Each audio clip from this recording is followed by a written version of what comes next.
මොකක්ද මේ කවුරුත් කතා කරන ගොග් මගොග් සටන? ගොඩක් අයගේ අවධානය දැන් එසේකියල් පොතට යොමු වෙලා තියෙනවා. එසේකියල් 38 වෙනි පරිච්ඡේදයේ ඒ සඳහන් වෙන සටනක් ගැන. ඉතින් අපිත් අද බලන්න යනවා මොකක්ද මේ ගොග් මගොග්? ගොග් මගොග් යුද්ධය ගැන බලන්න කලින් කිතුණු අපි සිතන්න ඕනේ කාරණාවක් තියෙනවා. මේ ලෝකයේ මේ සිදුවෙන යුද වාතාවරණ, මේ ලෝකයේ සිදුවෙන සෑම දෙයක්ම පිටිපස බලවේගයන්, අශුද්ධ ආත්ම පරාක්‍රමධාරීන් මුලාදෑනින් ක්‍රියා කරන බව අපි දකිනවා. අපි දන්නවා කිතුණු අපිට තියෙන්නේ රුධිරයටවත් මාංශයටවත් එරෙහිව තියෙන පොරපැදීමක් නෙවෙයි. නමුත් මේ අන්ධකාර බලවේග වලට කියලා අලුත් ගිවිසුමේ එපිස පොතේ පවුල්තුමා අපිට කියලා දීලා තිබෙනවා. ඉතින් අපි අද බලන්න ඕනේ මේ යන යුද්ධයේදී අපි මිනිස්යන්ගේ ලේ හැලෙනවට, මිනිස්සු මැරෙනවට කිතුණු අපි එකග වෙන්නේ නැති වුණාට අපි මේක ආත්මික ඇහිම් බලන්න ඕනේ. ඒක නිසා අපි අද ඉගෙන ගන්න යනවා මේ සටන පිටුපස තිබෙන අනාවැකි සහ ආත්මික ප්‍රතිපත්ති ගැන. සමහර ඉගැන්වීම් අපි අහලා තියෙනවා මේ දැන් තියෙන ඊශ්‍රායලය කිතුණු අපිට වැදගත් වෙන්නේ නැහැ කියලා. ඒ අය කියන්නේ මේ ක්‍රිස්තුස් වහන්සේගේ පැමිණීමෙන් පසු ඒ සියලු දේ අලුත් වුණා. දැන් පරණ ගිවිසුමේ තියෙන සියලු පොරොන්දු ආත්මික ඊශ්‍රායල් වෙන අපිට තමයි අයිති. ක්‍රිස්තුස් වහන්සේගෙන් පස්සේ ඒ සියලු දේවල් ඉෂ්ට වුණා කියලා. දැන් භූමිය පිළිබඳ දේශ සීමාවක් නැහැ. මේ මුළු පොළවම ආත්මික ඊශ්‍රායල් වෙන අපට තමයි උරුම වෙලා තියෙන්නේ කියලා ඉගැන්වීමක් තියෙනවා. ඉතින් මේ කතාවේ කොටසක් සත්‍යයි, කොටසක් අසම්පූර්ණයි. මොකද මම එහෙම කියන්නේ මේ පාරණ කිවිසුම අලුත් කිවිසුම කියලා කොටස් දෙකකට වෙන් කරලා තිබෙන නිසා සමහර දෙනෙක් ඒ ආකාරයෙන් දේව වචනය පරිවර්තනය කරලා වැරදියට තේරුම් ගන්න පුළුවන්කම තිබෙනවා. නමුත් මේ මුළු බයිබලයේම කතාව එක දිගට ගලා යන කතාවක්. මේ බයිබලය තුල ලියවී තිබෙනා වූ අනාවැකි වලින් 80%ක් දැනට අකුරටම ඉෂ්ට වෙලා තිබෙනවා. මේ ඉතිරි 20% ඉෂ්ට වෙන්න තියෙන්නේ ක්‍රිස්තුස් වහන්සේගේ දෙවෙනි වර පැමිණීමෙන් බව බයිබලය අධ්‍යයනය කරන කෙනෙකුට හොඳටම පේනවා. ඉතින් ඒක නිසා මේ බයිබලයේ තියෙන මේ අනාවැකි කොටසක් තාම සම්පූර්ණ වෙලා නැහැ. ඒ දේවල් සම්පූර්ණ වෙන්න යන්නේ ක්‍රිස්තුස් වහන්සේගේ දෙවෙනි පැමිණීමත් සමග. ස්වර්ගයෙන් බහින යෙරුසලම පැමිණෙනකන් මේ දේව වචනේ හැම අකුරක්ම අදට වළංගුයි. ඊශ්‍රායල් භූමික ඊශ්‍රායල් දේශයට අයිති පොරොන්දු ඒ අයට අදටත් ඒ ආකාරයෙන්ම වළංගුයි. මොකද තාම අහස පොළව පහ වෙලා නැති නිසා. අහස පොළව පහ වෙනකන් මේ ව්‍යවස්ථාවේ එක අකුරක්වත් නැති වෙන්නේ නැහැ කියලා අපේ ස්වාමින් වහන්සේ අපිට කිව්වා. ඒ වගේ පාවුල්තුමාගේ ඉගැන්වීම් හරියාකාරව තේරුම් ගත්තොත් ඔහුගේ ඉගැන්වීම් වලත් මේ ඉගැන්වීම ගැබ් වෙලා තියෙනවා. ඔහු නව ගිවිසුමේ ගොඩක් ආත්මික දේවල් උගන්වලා තියෙන නිසා ගොඩක් අයට අමතක වෙනවා මේ ඉදිරියට ඉෂ්ට වෙන්න තියෙන මේ 120ක් අනාගත වාක්‍ය තාම තියෙනවා කියන එක අමතක වෙනවා. පොළව පහ වුණාට පස්සේ අලුත් යෙරුසලමක් එන්න නියමිතයි අහසින්. ඒක ආත්මිකයි, ඒක භෞතික නැහැ. ඒ යෙරුසලමේ ප්‍රතිරූපයක් තමයි අද මේ භූමිකව තියෙන යෙරුසලම. ඉතින් මේ භූමික යෙරුසලමේ සිට තමයි අපේ යේෂුව මෙසායා වහන්සේ අවුරුදු 1000ක් පාලනය කරන්න යන්නේ. ඒක නිසා මේ භූමික අවුරුදු 1000 රාජ්‍ය පාලනය ඒ ස්ථානයේ ඉඳන් කරන නිසා අදටත් භූමික යෙරුසලමේ වැදගත්කමක් තිබෙනවා. ඉතින් මේ දේ හොඳට අවබෝධ කරගත්තේ නැත්නම් අපිත් එක පැත්තකට එක ද්‍රවයකට මේ කිතුණු දේව ධර්මයේ එක ද්‍රවයකට විතරක් බර වෙලා අපේ ඉෂ්ට වෙන්න තියෙන 120ක් අනාගත වාක්‍ය වලට අන්ධව ක්‍රියා කරන්න පුළුවන්. ඒක නිසා අපි පරිස්සම් වෙන්න ඕනේ මේ දේව වචනය නිවැරදිව බෙදාවෙන් කරගන්න. මම මෙහෙම බෙදාවෙන් කරගන්නවා කිව්වහම තව ඉගැන්වීම් තියෙනවා දේව වචනය මේ කාල යුගය වලට බෙදාවෙන් කරලා තියෙන දේව ධර්මයක්. ඒ ගැන නෙමෙයි මම කියන්නේ. නමුත් මේ ඉටු වෙන්න තියෙන අනාගත වාක්‍ය ආත්මික යරුසලමට අදාළ දේවල්ද නැත්නම් මේ භූමික අහස පොළව පහ වෙනකන් තියෙන භූමික යරුසලමට අදාළ අනාගත වාක්‍යද කියලා අපේ දැනගැන්ම ඇතුව වෙන් කරගන්න අවශ්‍යයි. ඊශ්‍රායලය බිහි වුණ දා පටන් සතුරා ඊශ්‍රායලය නැති කරන්න උත්සාහ කරා.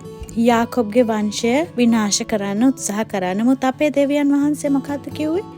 නුඹට විරුද්ධව සාධන කිසි අවයක් සඵල නොවන්නේය. යෙසායා 54:17. ඒ වගේම තමයි සභාව පටන් ගත්ත දවසේ ඉඳන් එය විනාශ කරන්න සාතන් උත්සාහ කරා. නමුත් අපේ ස්වාමීන් වහන්සේ මොකද්ද කිව්වේ? මගේ සභාව මම ගොඩනගනවා පාතාලයේ කිසි දොරටුවක් ඊට විරුද්ධව නැගිටින්නේ නැත කියලා.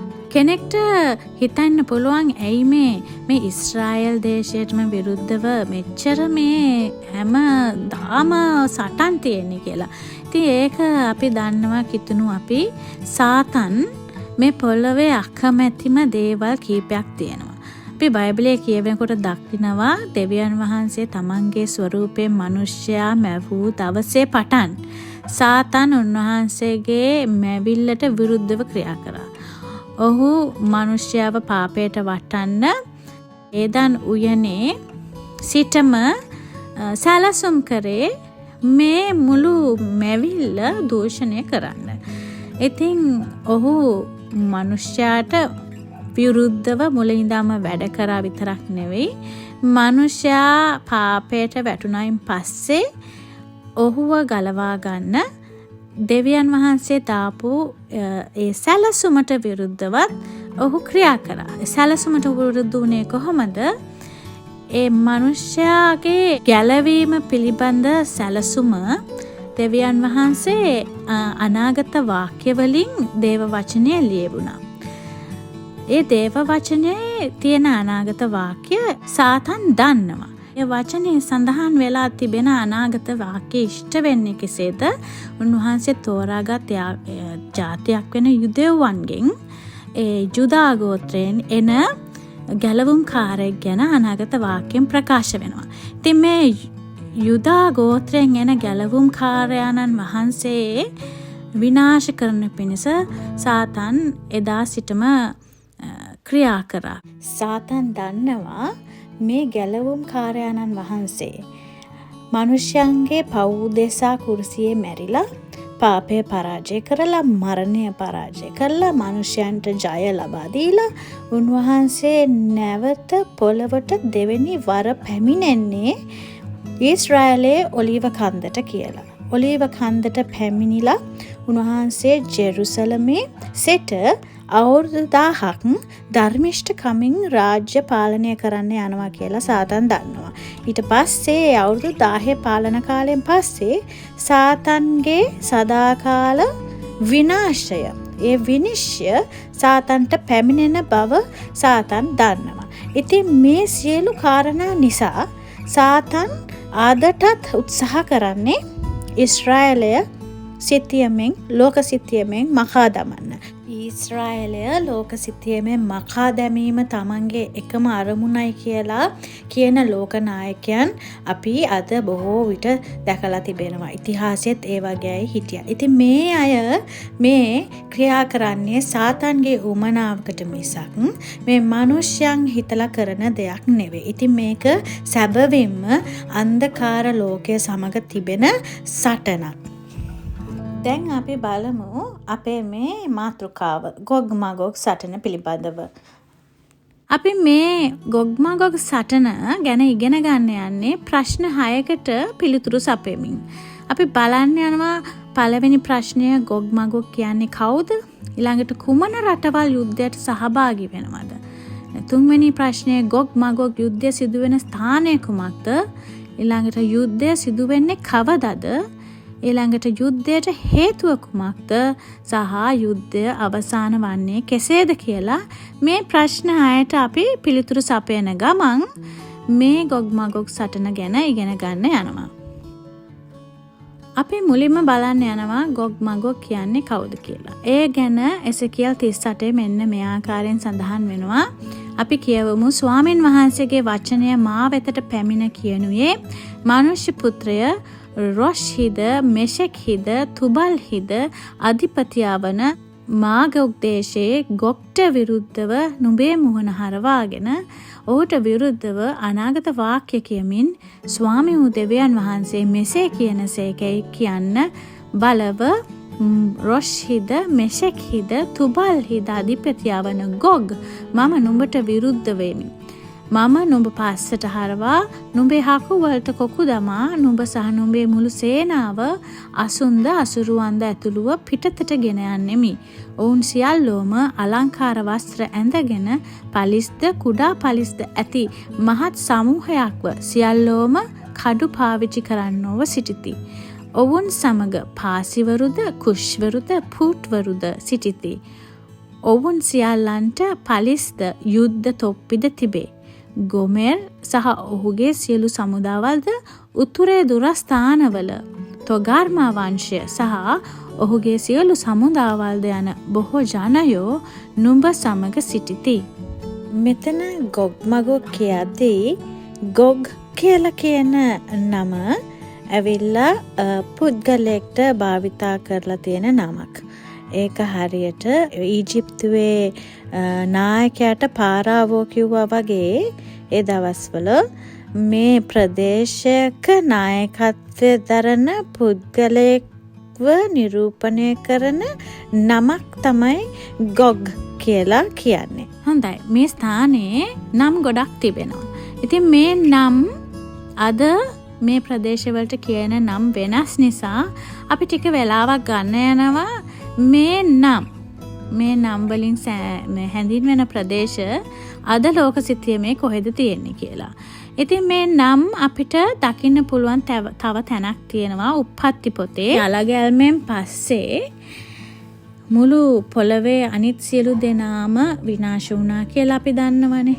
ඊට පස්සේ නොවගේ පුතුන් 3 දෙනා වෙන ෂෙම් හාම් යපෙත් කියන ඒ පුතු 3 දෙනාගෙන් තමයි නැවත මේ පොළව ජනාකීර්ණ වෙන්න පටන් ගත්තේ. අපි බලන්න යනවා උප්පත්ති 10ට අනුව මේ ජාතීන්ගේ විස්තර ගැන. මේ ස්ථානයේ ජාතීන් 70ක් මේ පුතු 3 දෙනාගෙන් ආබවට සඳහන් වෙනවා.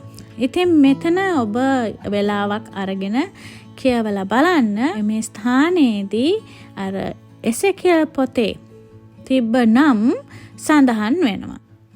මේ ස්ථානයේ යපෙත්ගේ පුතුන් විදියට තමයි ගොමෙර් මාගොග් මාදයි යවාන් තුබල් මෙෂෙක් තිරාස් කියන ඒ පුතු 7 දෙනා ඉන්නවා. ඒ ගොමෙර්ගේ පුතෙක් විදිහට තොගර්මා ඉන්නවා. ඊළඟට හාම්ගේ පුතෙක් තමයි කුෂ් සහ පුට් කියන්නේ ඒ හාම්ගේ පුතුන් 4 දෙනාගෙන් දෙන්නෙක්. ෂෙම්ගෙන් අපි දකිනවා ඒලාම් කියන්නේ අද වර්තමාන ඉරානය. ඉරානයේ ඒලාම් සහ යපෙත්ගේ මාදයි ඒ පුතුන් 2 දෙනාගෙන් පැවතෙන අය තමයි ඉරාන ඒ ප්‍රදේශයේ පර්සියාව ප්‍රදේශයේ සිටින්නේ. ඉතින් තව දෙයක් අපිට මේ වග්ගුවෙන් තේරුම් ගන්න පුළුවන් ෂෙම්ගෙන් තමයි අපේ ගැලවුම් කාරණන් වහන්සේන ඒ තෝරාගත් වංශය ආබ්‍රහම් පැමිණෙන්නේ. එතකොට ෂෙම්ගෙන් මැද පෙරදිග සහ මධ්‍යම ආසියාතික රටවල් ජනාකීර්ණ වෙන්න පටන් ගන්නවා. හාම්ගෙන් තමයි අප්‍රිකානු දකුණු සහ පෙරදිග ආසියාතික රටවල් ඇති වෙන්නේ. යපෙත්ගෙන් තමයි යුරෝපීය සහ උතුරු ආසියාතික රටවල් ඇති වෙන්නේ. ඉතින් මේ වග්වෙන් අපිට හොඳ අවබෝධයක් ගන්න පුළුවන් මේ පොළවේ එක එක පළාත්වල මොන ගෝත්‍රයෙන් මොන පුතාගෙන් ජාතීන් පැවතෙනවද කියලා. එතකොට මේ ගොග් සහ මගොග් කියන යුද්ධයට සහභාගී වෙන රටවල් තමයි රුසියාව, ජර්මනිය ඇතුළු යුරෝපීය රටවල්, තුර්කිය, ඉරානය, සුඩානය, ලිබියාව ඇතුළු අප්‍රිකානු රටවල්. මේ ස්ථානයේ අපිට හරියටම රටවල් ගණන කීයද කියලා කියන්න බෑ. මොකද ගෝම කියලා හැඳින්වෙන ප්‍රදේශයට ජර්මනිය ඇතුළු යුරෝපීය රටවල් කීපයක් ඇතුළු වෙනවා. ඒ වගේම තොගාර්මා කියන්නේ මූලිකව තුර්කිය වුණාට ආමේනියාවත් ඇතුළත් වෙනවා. ඒ වගේම කුෂ් සහ පුට් කියන්නේ සුදානය, ලිබියාව කියලා අද හැඳින්වුවාට ඒ ආශ්‍රිත රටවල් කියලා විද්වතුන් කියලා තිබෙනවා. ඊළඟ ප්‍රශ්නය තමයි අපි පිළිතුරු දෙන්න යන ගොග් මගොග් යුද්ධය සිදුවෙන ස්ථානය කුමක්ද? ඒක එසකියල් 38-39 පරිච්ඡේදය 2ම ඔබ කියවලා බැලුවොත් ස්ථානවල සඳහන් වෙනවා ඊශ්‍රායෙල් කඳුවල කියලා. ඉතින් මේ පරිච්ඡේද 2 කියවීමෙන් අපිට අදහසක් ගන්න පුළුවන් මේ ස්ථානවල ඊශ්‍රායෙල් කඳු කියලා සඳහන් වෙන ස්ථානවලින් මුළු ඊශ්‍රායෙල් දේශයම ගැන කියවෙනවා කියලා අදහස් වෙනවා. ඊළඟ ප්‍රශ්නය යුද්ධය සිදු වෙන්නේ කවදාද? මේකට අපි ටිකක් වෙලාවක් ගන්න යනවා. කවදද මේ යුද්ධය සිදු වෙන්න නියමිත කියන එක. අවසාන කාලයේ සටන් 3ක් ගැන බයිබලයේ පවසනවා. මෙතන සටන් 3ක් තිබෙන බව දැන ගැනීම වැදගත්. මොකද බයිබලයේ ඒවා හරියට බෙදාගෙන වෙන් කරගන්න අපිට පහසු වෙනවා. ඒ සටන් 3න් මොන සටන ගැනද මේ ස්ථානයේ අනාවැකී පවසන්නේ කියලා දැනගන්න. ඉතින් පළවෙනි සටන තමයි අවසාන කාලයේ අපිට දකින්න පුළුවන් වෙන ගොග් මගොග්. දැන් අපි ඉගෙන ගන්නේ සටන ගැනනේ. ඒ ගොග් මගොග් සටන සිදු වෙනවා කියලා කියන්න පුළුවන් අවසාන අවුරුදු 7 ආරම්භයේදී හෝ ආරම්භ වීමට ස්වල්ප කලකට පෙර. අපි දකිනවා අවසාන අවුරුදු 7ක් ගැන බයිබලයේ සඳහන් වෙනවා අන්තක්‍රිස්තු පාලනය කරන අවුරුදු 7ක් ගැන. ඉතින් මේ අවුරුදු 7 අවසානයේදී තමයි ක්‍රිස්තුස් වහන්සේගේ දෙවෙනි වර පැමිණීම සිද්ධ වෙන්නේ කියලා බයිබල් අනාවැකි කියලා තිබෙනවා. ඉතින් දෙවෙනි යුද්ධය තමයි ආමගෙඩොන් යුද්ධය එන්නේ මේ අන්තක්‍රිස්තුගේ අවුරුදු 7 පාලන සමය අවසානයේදී ක්‍රිස්තුස් වහන්සේ ඊශ්‍රායෙල් වෙනුවෙන් සටන් කරන්න එන යුද්ධය. ඊට පස්සේ ක්‍රිස්තුස් වහන්සේ අවුරුදු 1000ක් මේ පොළවේ රජකම් කරනවා. මේ අවුරුදු 7න් පස්සේ ඒ අවුරුදු 1000 ඇතුළත සාතන්ව බඳිනු ලබනවා කියලා බයිබලෙන් සඳහන් වෙනවා. ඊට පස්සේ අවුරුදු 1000 අවසානයේ ඒ සාතන්ව ටික කලකට නිදහස් කරනවා කියලා බයිබලයේ සඳහන්. ඒ නිදහස් කරාට පස්සේ සාතන් මුළු පොළවේ වැසියන් නැවත ක්‍රිස්තුස් වහන්සේට විරුද්ධව යුද්ධ කරන පිණිස සෙනගව රවට්ටා ගන්නවා කියලා තිබෙනවා බයිබල් අනාවැකි. ඊට පස්සේ අවසාන සටන අවුරුදු 1000කට පස්සේ සිදු වෙනවා. ඒ සිදු වුණාට පස්සේ තමයි අහස පොළව පහ වෙලා ගිහිල්ලා නව යෙරුසලම ස්වර්ගයෙන් බැස එන්නේ කියලා තිබෙනවා. ඒ අවසාන සටනෙන් පස්සේ අවුරුදු 1000න් පස්සේ සිදුවෙන අවසාන සටන තමයි සාතන්ගේ අවසාන විනිශ්චය සිදුවෙන සටන. ඒ සටනෙන් පස්සේ සාතන්ව සදා කාලයටම ගිනි විලට හැලෙනවා කියලා එළිදරව් පොතේ සඳහන් වෙනවා. ඉතින් මේ නිසා තමයි අද දවසේ සාතන් මේ ස්වාමීන් වහන්සේගේ සැලසුමට විරුද්ධව අද යුදෙව්වන්ටත් ඊශ්‍රායලටත් විරුද්ධව සටන් කරන්නේ. ඉතින් හැම විටකම දෙවියන් වහන්සේ ඊශ්‍රායල සමග යුදෙව්වන් සමග සිට ගන්නවා. ඒ ඊශ්‍රායල් වල තිබෙන හොඳක් නිසාවත් යුදෙව්වන්ගේ හොඳක් නිසාවත් නෙවෙයි, උන්වහන්සේගේ කරුණාව නිසා.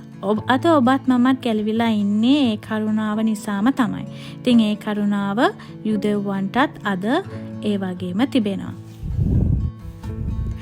ඊළඟට අපි බලන්න යනවා මේ යුද්ධය වෙන්නේ කවදද කියන එක තව දුරටත් නෙබුකද්නෙසර් රජුගේ සිහිනයත් සමග.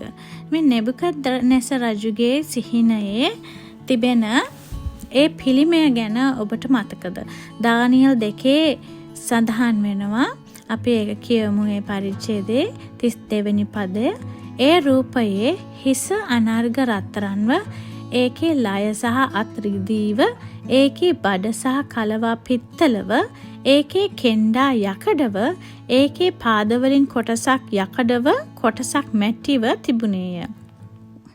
අතින් නොකැපූ ගලක් ගැලවී ඇවිත් රූපයේ යකඩ සහ මැටි වූ පාදවලට ගසා ඒ පොඩි කරන තුරු බලා සිටියේය. එකල යකඩද මැටිද පිත්තලද රිදීද රත්රන්ද එක විටම පොඩි වී ග්‍රීස්ම කාලයේ පාරවල් වල බොල්මෙන් වී ඒවා කිසිම ස්ථානයක නොතිබෙන ලෙස සුළඟට ගසාගෙන ගියේය. රූපයට ගැසූ ගලද මහත් කන්දක් වී මුළු පොළව එයින් පිරුණේය. ස්වප්නය ඒකය. එහි අර්ථය රජු ඉදිරියේ කියන්නෙමුය. ඉතින් මේ නෙබුකද් රජු දකින සිහිනය මෙන්න මේ ආකාර පිළිමයක්. මේ පිළිමේ හිස කොටසෙන් කියවෙන්නේ ඔහුගේ රාජ්‍ය කාලය කියලා දානියල් තුමා තේරුම පරිවර්තනය කරනවා. මේකේ තියෙන පුදුම සහගත බව තමයි දානියල් තුමා මේ සිහිනයේ තේරුම කියන විට ඔහු ජීවත් වුණේ ක්‍රිස්තු පූර්ව 605ත් 562ත් කියන මේ කාල වකවානුවේ තමයි නෙබුකද්නෙසර් රජතුමා රජකම් කළේ. ඉතින් ඔහු ගෙන් පස්සේ පැමිණෙන අධිරාජ්‍යයන් පිළිබඳව දානියල් තුමා ඉතා පැහැදිලිව මේ අනාගතය පිළිබඳව මේ සිහිනය තේරුම් කර දුන්නා. ඉතින් ඊළඟට එන අධිරාජ්‍ය තමයි පර්සියානු අධිරාජ්‍ය. මේ පර්සියානු අධිරාජ්‍ය කියන්නේ අද ඉරානය ආශ්‍රිතව තිබෙන ඒ කලාපය. ඉතින් මේ පර්සියානු අධිරාජ්‍ය කාලයේ තමයි මේ දාරියස් සහ කෝරේෂ් රජු යටතේ දානියල් තුමා ඉහළ නිලතල දැරුවේ. ඒ වගේම තමයි කෝරේෂ් රජතුමා දෙවැනි දේවමාලිගාව හදන්න ඔහුගේ අනුග්‍රහය ලැබුවෙත් මේ පර්සියානු අධිරාජ්‍ය කාලේ. මොකද ඒ කාලේ වෙනකොට ඊශ්‍රායල්වරු විප්‍රවාසයට ගිහින් හිටියේ ඔවුන්ගේ අකිකරුකම නිසා. ඒ බැබිලෝනිය අධිරාජ්‍යයේ වැටීමත් සමග පර්සියානු අධිරාජ්‍ය කාලයේදී දෙවැනි දේවමාලිගාව හදන්න ඒ පර්සියානු අධිරාජ්‍ය අනුග්‍රහය ලබා දුන්නා. ඒ වගේම යුදෙව් හදාසා අපි කවුරුත් දන්න එස්තර් රෙජින යුදෙව් රෙජිනක් පර්සියානු රජ කෙනෙක්ගේ රජනක් වුණෙත් මෙන්න මේ කාලේ තමයි. ඊට පස්සේ ග්‍රීක අධිරාජ්‍යය ආවා, ඊළඟට රෝම අධිරාජ්‍යය ආවා, ඊළඟට අවසාන අධිරාජ්‍ය. මේ කකුල් වල ඇඟිලි 10න් කියවෙන්නේ මේ රෝම අධිරාජ්‍යයේ සේයාවක් ඇති අවසාන රාජ්‍ය පාලනයක් ගැන. ඉතින් මේ කාලයේදී තමයි ක්‍රිස්තුස් වහන්සේගේ දෙවෙනි වර පැමිණෙන ඒ අනාගත වාක්‍යය ඉෂ්ට වෙන්නේ. ඉතින් දානියල් තුමා කිව්වා මේ පිළිමය විනාශ වෙනවා. මෙන්න මේ ආකාරයෙන් අතින් නොකැපූ ගලක් ඇවිල්ලා වැදිලා මේ සියලුම රාජධානි නැති වෙලා ගිහිල්ලා මේ ගල කන්දක් බවට පත් වෙනවා කියලා. ඒ කියන්නේ මේ ඇඟිලි 10 නිරූපණ වෙන රාජ්‍ය කාලයේදී තමයි ක්‍රිස්තුස් වහන්සේගේ දෙවෙනි පැමිණීම සිදු වෙන්නේ. ඉන් පස්සේ උන්වහන්සේගේ දහසක් රාජ්‍ය පාලනය පටන් ගන්න බව දානියල් තුමා අනාගත වාක්‍යයෙන් මේ පිළිමය ගැන අර්ථය නෙබුකද්නෙසර් රජතුමාට වටහලා දුන්නා. ඉතින් මේක කොච්චර පුදුම සහගතද කියලා ඔබට දැන් තේරෙනවා ඇති. ඒ දානියල් තුමාට උන්වහන්සේ දුන්න ප්‍රඥාව සහ උන්වහන්සේ එදා සිටම ලෝකයේ අවසානය පොළවේ ආරම්භයේ සිටම ලෝකයේ අවසානය සැලසුම් කරලා තියෙන දෙවියන් වහන්සේ, මහෝත්තම සර්ව බලධාරී දෙවියන් වහන්සේ. අපි ඊළඟට බලමු මේ යුද්ධය සිදුවෙන ස්ථානය එසේකියල් පොතේ කවුරුත් දන්න එසේකියල් 38-39. එසේකියල් 38-39ට යන්න කලින් එසේකියල් 36-37 පරිච්ඡේදවල ඔබ කියවුවොත් මේ ස්ථානයේදී කියවෙන්නේ ඊශ්‍රායෙල් දේශයක් විදිහට නැවත පිහිටවෙන ඒ අනාවයි කිය. අපි ඉතිහාසය බැලුවොත් ක්‍රිස්තු වර්ෂ 70 දී රෝම වරුන් විසින් යෙරුසලම වටලලා දේවමාලිගාව විනාශ කරලා යුදෙව්වන් ලෝකෙ පුරා විසිරුණා. ඒක ක්‍රිස්තුස් වහන්සේ උන්වහන්සේගේ මරණයට කලින් ඒ අනාවැකිය ප්‍රකාශ කළ ලෙසටම ගලක් පිට ගලක් නොතිබෙන ලෙස මේ දේවමාලිගාව විනාශ වෙනවා කියපු ලෙසටම සිද්ධ වුණා.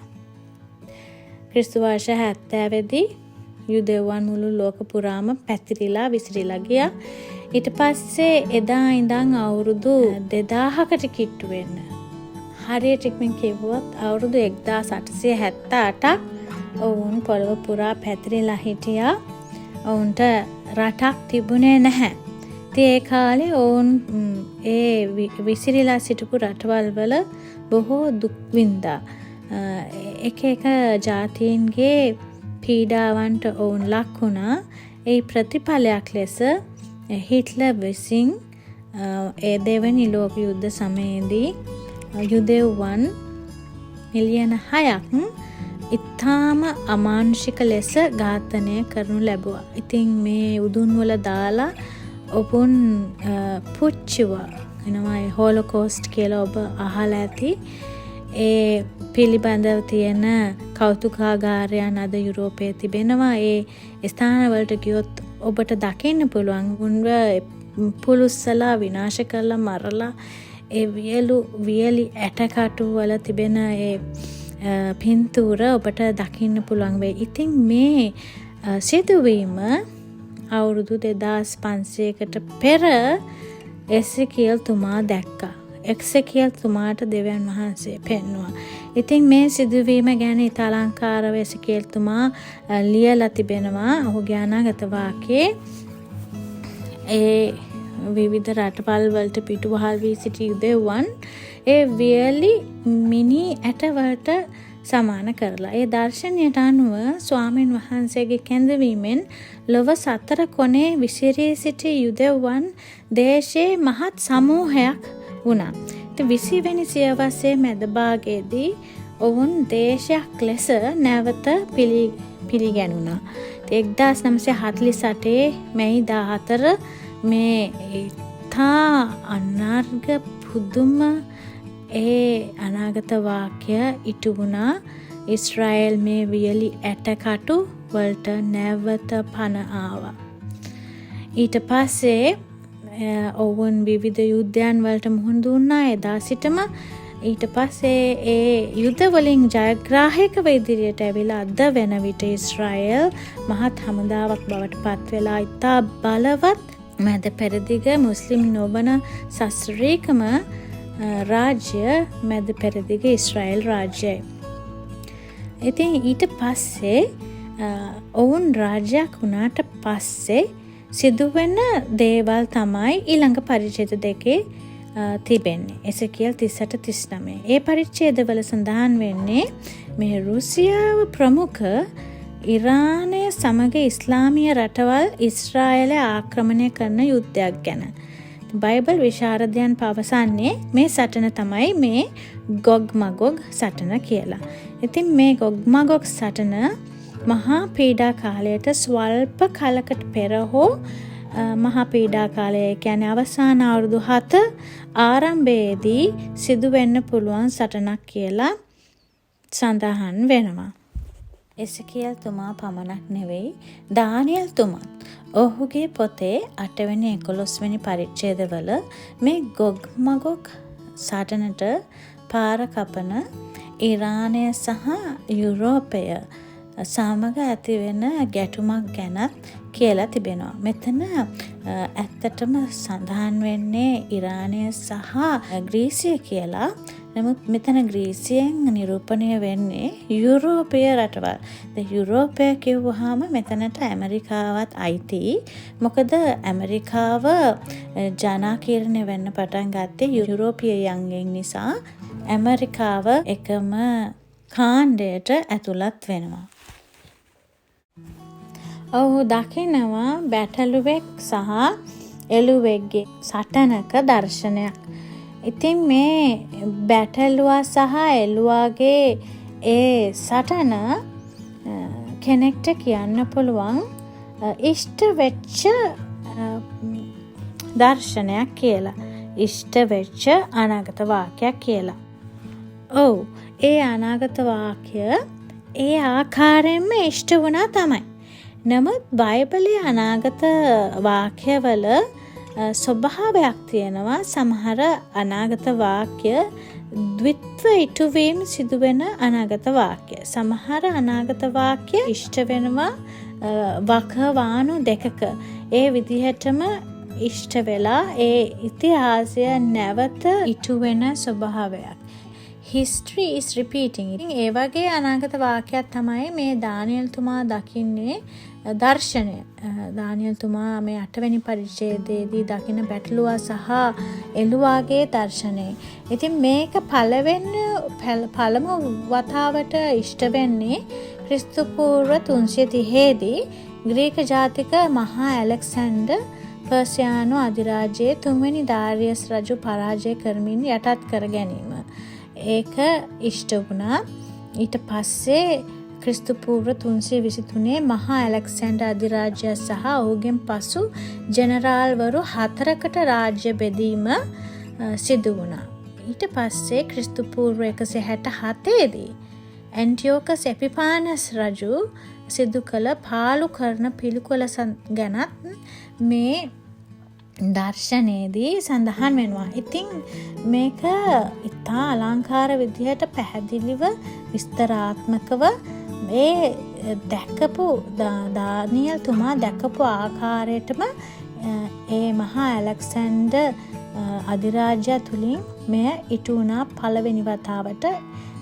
ඒ වගේම මේ ආකාරයටම තමයි දෙවෙනි ඉටුවීමත් සිදු වෙන්නේ කියලා අපිට දකින්න පුළුවන්. මොකද පාලු කරන පිළිකුල පළවෙනි වතාවට සිදු වුණේ ක්‍රිස්තුස් වහන්සේට අවුරුදු 167කට පමණ පෙර.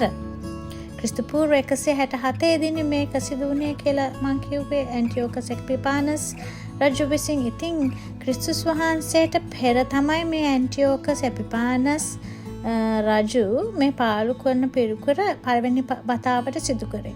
නමුත් ඔබට මතකද ක්‍රිස්තුස් වහන්සේ මතෙව් 24 දී නැවතත් ගෝලයන් අසනකොට අවසාන කාලයේ ලකුණු මොනවද කියලා උන්වහන්සේ නැවතත් මේ පාලු කරන පිළිකුල ගැන සඳහන් කරනවා. ඒ කියන්නේ නැවත වතාවක් අවසාන කාලයේ මේ ඇන්ටියෝකස් එපිපානස් රජු සිදු කළ ආකාරයටම පාලු කරන පිළිකුල කියන සිදුවීම අනාගතයේ සිදුවෙන්න නියමිතයි කියලා උන්වහන්සේ කිව්වා. ඉතින් ඒ ආකාර සිදුවීමක් තමයි සිදුවෙන්න යන්නේ දෙවෙනි ඉටුවීමේදී මේ දානියෙල් තුමා දකින 8 වෙනි පරිච්ඡේදයේ සඳහන් දර්ශනය. ඉතින් මේ බැටළුවාගේ නිරූපණය වෙන්නේ අපි දකිනවා නැවතත් පර්සියානු අධිරාජ්‍ය. පර්සියානු අධිරාජ්‍ය කියන්නේ අද ඉරානය. ඉතින් පර්සියානු අධිරාජ්‍ය සමග ග්‍රීසිය, ඒ කියන්නේ ග්‍රීසිය නිරූපණය වෙන්නේ යුරෝපයයි ඉරානයයි අතර තිබෙන සටනක් ගැන මේ ස්ථානයේ සඳහන් වෙනවා. ඒ සටනෙන් පස්සේ උතුරු දිසාවේ රජුගේ ආක්‍රමණයක් ගැන සඳහන් වෙනවා. ඒ උතුරු දිසාවෙන් එන ආක්‍රමණය තමයි මේ ගොග් මගොග් සටන. ඊට පස්සේ උතුරු දිසාවේ රජ, ඒ කියන්නේ රුසියාව මූලික කරගෙන රටවල් ගණනාවක් ඊශ්‍රායලට විරුද්ධව එන සටනෙන් පස්සේ තමයි ඊශ්‍රායල්ගේ සමීප මිතුරෙක් ලෙස අන්ත ක්‍රිස්තුස් ප්‍රකාශ වෙන්න පටන් ගන්න. ඒ ආකාරයට තමයි ඇන්ටියෝකස් එප්පානස් රජ මුලින්ම ඊශ්‍රායලේ මිතුරෙක් විදිහට තමයි පෙනී සිටියේ. ක්‍රිස්තු පූර්ව 167 දී. ඉතින් ඔහු මිතුරෙක් විදිහට ඇවිල්ලා තමයි ඊශ්‍රායල් වරුන්ට විරුද්ධ වෙන්න පටන් ගත්තේ. ඒ ආකාරයටම මේ ගොග් මගොග් සටනෙන් පස්සේ අන්ත ක්‍රිස්තු ප්‍රකාශ වෙන්න ගන්නවා ඊශ්‍රායල් සමීප මිතුරෙක් ලෙස. ඊට පස්සේ ඔහුගේ රාජ්‍ය කාලය අවුරුදු 7 මැදදී පාලු කරන පිළිකුල සිදු කරන්නට යනවා කියලා මේ දර්ශන වලින් මේ අනාගත වාක්‍ය වලින් අපිට තේරුම් ගන්න පුළුවන්. ඊළඟට අපි බලන්න යනවා ගොග් මගොග් යුද්ධයට හේතුව කුමක්ද කියලා. ඉතින් ඕනම යුද්ධයක් මේ පොළවේ සිදු වෙන්න හේතුවක් තියෙන්න ඕනනේ. ඉතින් මේ යුද්ධයටත් හේතුවක් තිබෙනවා. මොකද්ද මේ ගොග් මගොග් යුද්ධයට හේතුව?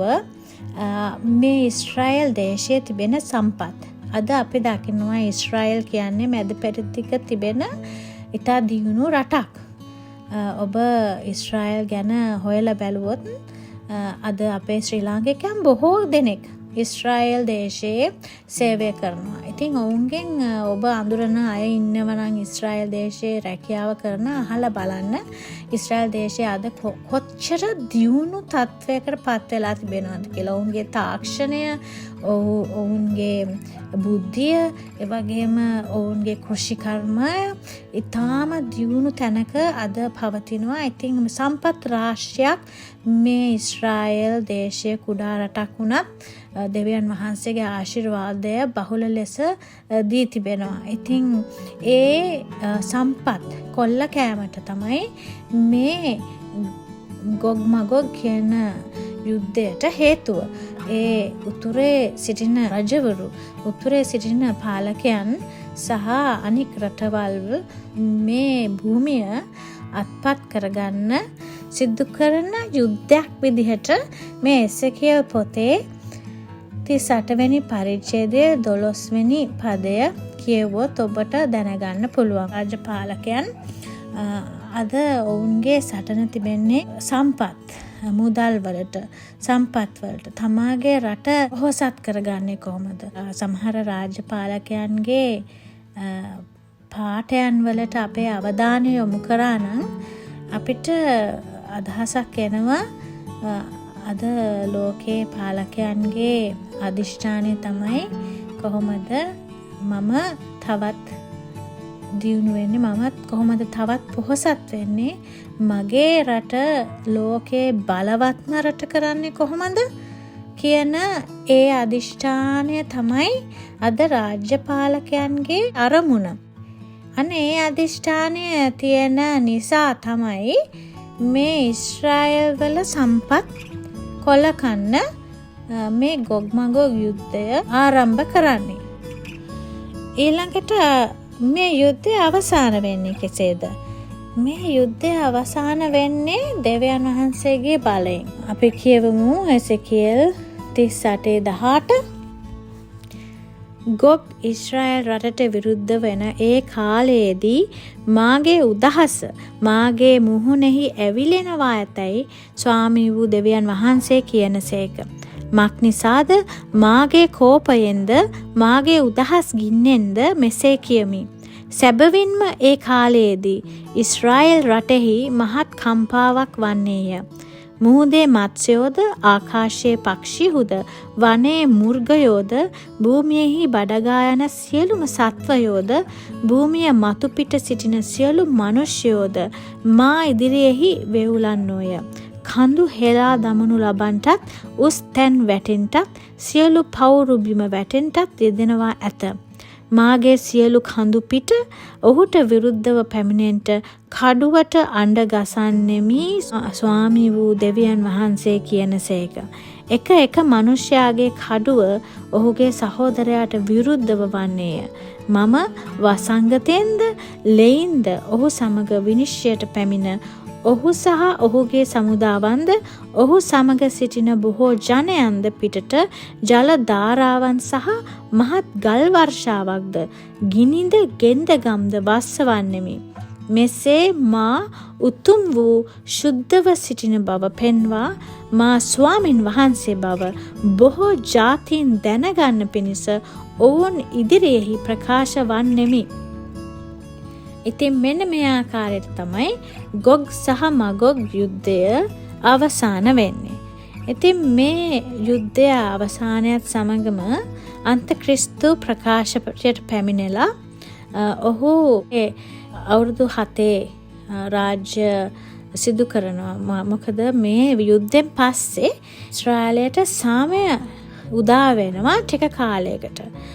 ඒ සාමෙන් ඉන්න කාලයේදී තමයි මේ සාම ගිවිසුම් අත්සන් කරලා ඔහු 3 වෙනි දේවමාලිගාවේදී ඔහුගේ පාලු කරන පිළිකුල සිදු කරන්න පටන් ගත්තා. ඊට පස්සේ තමයි ඔහු ඊශ්‍රායලයට විරුද්ධව නැගී සිටින්න ගන්නේ.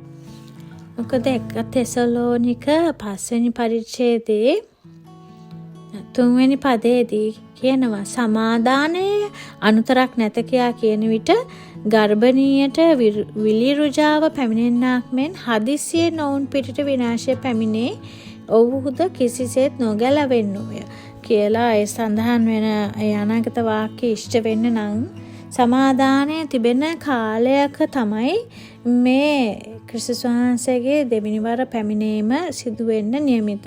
ඉතින් ඊශ්‍රායලයට මේ ගොග් සහ මගොග් සටනෙන් පස්සේ తాවකාලික සමාදානය තිබෙන කාලයක් පැමිණෙන යනවා.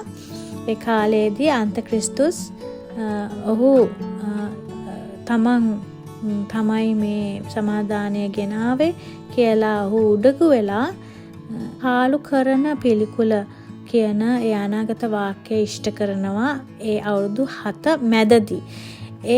ඊට පස්සේ තමයි ඔහු ඊශ්‍රායල් ජාතියට විරුද්ධව අනිත් ජාතීන් පොළඹවලා ඒ අවුරුදු 7 අවසානයේ සියලු ජාතීන් ඊශ්‍රායල් වරුන්ට විරුද්ධව මේ මහා යුද්ධය ආමගෙඩන් කියන යුද්ධයට පිවිසෙන්නේ.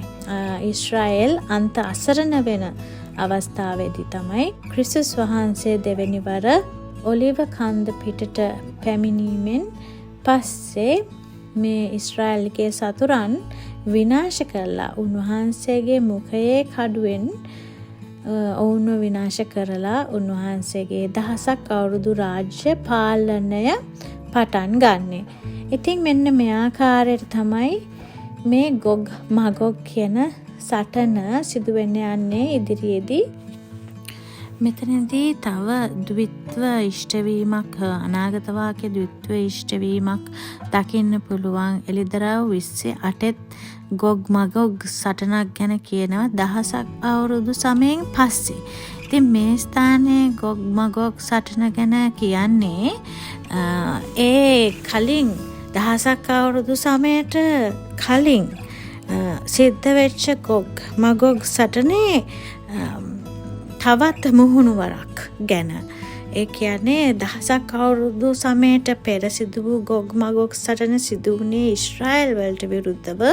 දහසක් අවුරුදු සමයෙන් පස්සේ ඒ ආකාර සටනක් ගොග් මගොග් කියන ඒ රටවල් ඇතුළු මුළු ලෝකයම ක්‍රිස්තුස් වහන්සේගේ දහසක් අවුරුදු සමයෙන් පස්සේ උන්වහන්සේට විරුද්ධව සාතන් රැස් කරගන්නා වූ සෙනග ගැන තමයි එළිදරව් 28 සඳහන් වෙන්නේ. ඉතින් එතනත් මේ අනාගත වාක්‍යවල ද්විත්ව මුහුණුවරක් අරගෙන තිබෙන බව දකිනවා.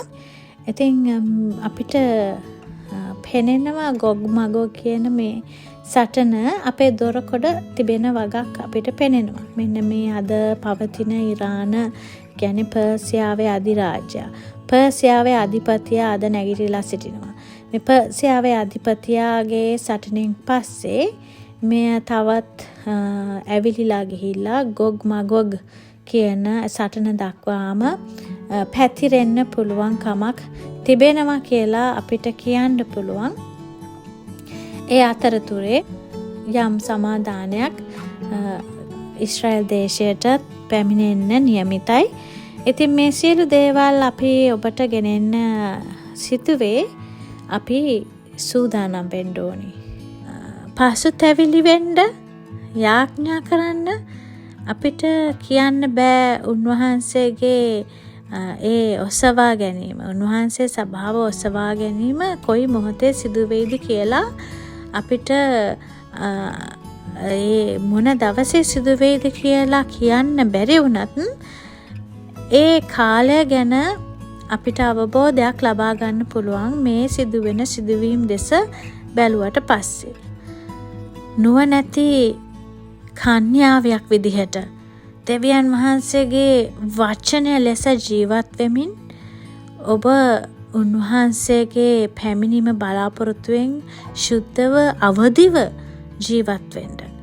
උන්වහන්සේගේ පැමිණීම සොරෙක් වගේ සිදු වෙන්න යන්නේ අන්ධකාරයේ සිටින නිදියගෙන සිටින කිතුණුවන්ට විතරයි. ඉතින් ඔබ නිදියගෙන සිටියොත් අද දවසේ උන්වහන්සේ ඔබ වෙතට එන්නේ සොරෙක් විදිහට.